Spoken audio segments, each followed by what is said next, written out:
এটা কি সন্টাই?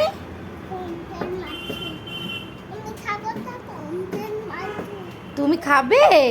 ও ঠিক আছে, আমি রান্না করি তাহলে। ঠিক আছে, আচ্ছা আমি নিই তাহলে মাছটা। তুমি বসো। তুমি দাঁড়িয়ে দাঁড়িয়ে দেখছো মা রান্না করছে? ও আচ্ছা, আমাকে দিচ্ছ।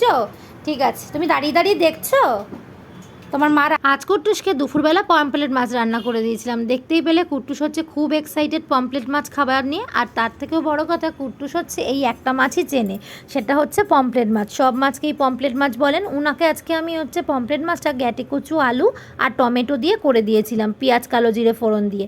আর সাথে দু একটা পেঁপেও দিয়ে দিয়েছিলাম। আর এইদিকে দেখো মানি প্ল্যান্ট গাছটাকে একটু রোদে দিয়েছি। অনেক দিন বাদে একটু রোদ উঠেছে, তো ওকে রোদে দিয়েছি। কিন্তু এত ঢ্যাঙা লম্বা হয়ে যাচ্ছে, বাঁধার কিছু পাচ্ছি না বলে ক্লিপ দিয়ে আটকে রেখেছি, নাহলে না নিচের দিকে ডালটা পড়ে যাচ্ছে। তোমাদের সাথে গল্প করতে করতে যেরকম মশলা দিয়ে রান্না করি আর কি প্রতিদিন, সেভাবেই রান্না করে দিয়েছি। ভিডিও ভালো লাগলে একটা লাইক করো।